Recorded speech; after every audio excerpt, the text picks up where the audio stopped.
recently crowded the political atmosphere. Jubilee Party is set to sign a pre-election agreement with former Prime Minister Raila Odinga's ODM. KANU Chairperson Gideon Moi, who was the designated fourth One Kenya Alliance Corps principal, was recently said to be pulling out of the alliance to allegedly write an agreement with ODM on the advice of President Uhuru Kenyatta. The move has since jeopardized ANC party leader Musalia Mudavadi's and his Wiper counterpart Kalonzo Musyoka's presidential ambitions.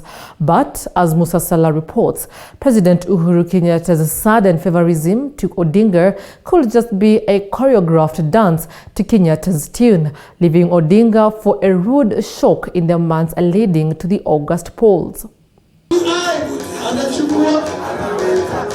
Reports that top KANU echelons are at the advanced stages of concluding negotiations with ODM leader Raila Odinga's men on express instructions from President Uhuru Kenyatta has disconfigured the amorphous One Kenya Alliance, throwing ANC's Musalia Mudavadi and Wiper's Kalonzo Musyoka's presidential ambitions into jeopardy as talks over coalitions and mergers gain momentum ahead of the 2022 polls. See, One Kenya Alliance is still at the formative stages. It suffered a small blow with the stoppage of BBI because it was more moving towards uniting Kenyans. Let's team up together, let's get this BBI thing, and perhaps it was going to define the formation that will come within the framework of the new dispensation post-BBI. Until such a time when the party takes a decision, and I think it's going to be very soon, to vacate NAS Alliance is when we can be able to enter into conversations with, forming new alliances with new partners. At the moment, the question of One Kenya Alliance, it is a concept. It is the One Kenya Alliance has not been solidly put together. It is still a concept, and therefore I cannot be able to say much that the party has not signed any agreement in One Kenya Alliance. The One Kenya Alliance is more focused on what happens post-2022, right? As of now, he's in the coalition with Jubilee, so he's already part of Jubilee. And I think for him, it's a natural progression into the future that why do I want to leave Jubilee to move into another alliance, right? I might as well stick within the Jubilee, as well as seeing Jubilee is also seeing signs of welcoming other parties. So why go out and then come back in? Just stay within. Yeah?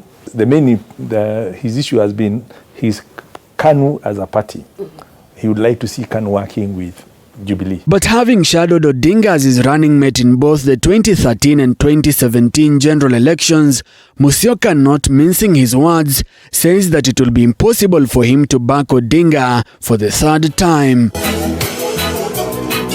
Musyoka's Wiper has an existing agreement with President Kenyatta's ruling Jubilee Party, which has hinted at signing a pre-election coalition with ODM, further complicating Musyoka's ambitions in the already crowded soon-to-be alliance. The 2022 election is going to be a very different election, very unlike anything that we have seen.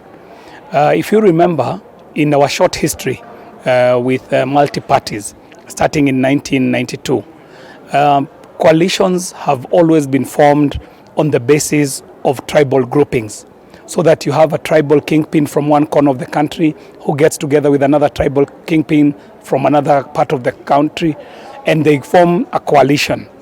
But what we're seeing shaping up for 2022 is going to be slightly different.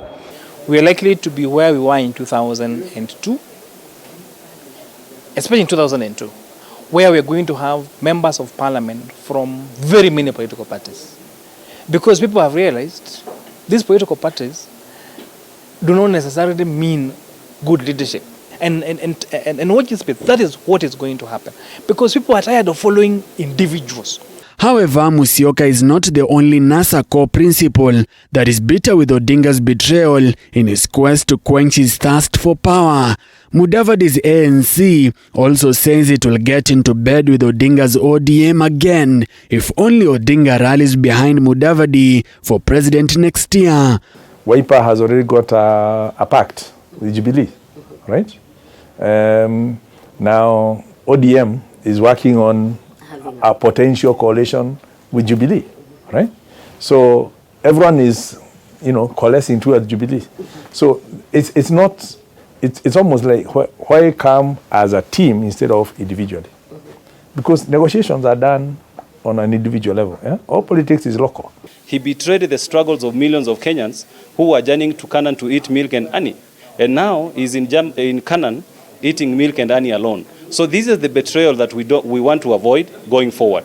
So we are ready to work with Raila Odinga if he is ready to support Musalia Mudavadi for presidency. The issue is, and the tragedy that these people are, I think every one of them is wasting Kenyans' time with all these alliances today and tomorrow, is that all of them wants to be presidents. And in fact, what is now making them come together or disintegrate is not the issues affecting Kenyans, but the issue affecting their individual positioning as the president of the nation. Once Kenya's fierce opposition leader, Odinga has toned down on his vicious attacks against the government since shaking hands with President Kenyatta in 2018. Since then, the bromance between Kenyatta and Odinga has flourished, raising Odinga's hopes of taking over the House on the Hill come 2022, with the hope of getting support from Kenyatta's backyard. Niliangalia Kibaki alikuwa ako na experience ya kutosha wakati huu. Wengine nasema tu Raila hataki wa Kikuyu. Wakati nilikuwa nasema Kibaki tosha, sikujua yeye ni Mkikuyu. Nilikuwa nafikiri yeye ni Mjaluo au Mluhya. Sinijua yeye ni Mkikuyu. Lakini nikasema Kikuyu ni Mkenya. It is argued that the Kenyatta-Odinga bromance could be a dance choreographed to Kenyatta's tune as he concludes his second term. It is in his interest that as much as possible, even all these political parties come together to support his agenda until 2022. So when he talks of working with, first of all, we must now look at within what time span are we talking of? Is it during his term or post his term? Now, post 2022, different dimensions will come up. With Odinga and Moi out of their plans, Kalonzo, Mudavadi and Ford Kenya's Moses Wetangula have been left scratching their heads. The trio could join Deputy President William Ruto's camp to challenge a possible Odinga-Kenyatta alliance, not ruling out the possibility of joining the rest on a new alliance to their name. In fact, we have not seen the last of these formations. This is only the beginning. Remember, the elections are supposed to be 11 months from today? So there are going to be so many other alliances. So it's still very early in the day.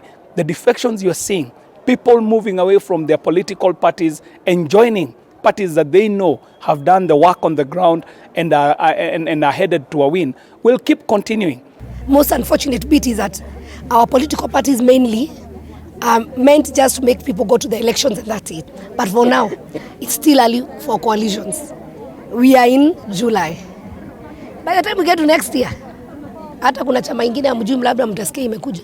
Although politicians from across the political divide argue it is too early to picture who will be what in the race to State House next year, the 2022 presidential race is expected to be a three-horse race, even as aspirants go back to the drawing board to pick their teams. Musa Salah, TV47. On to matters health.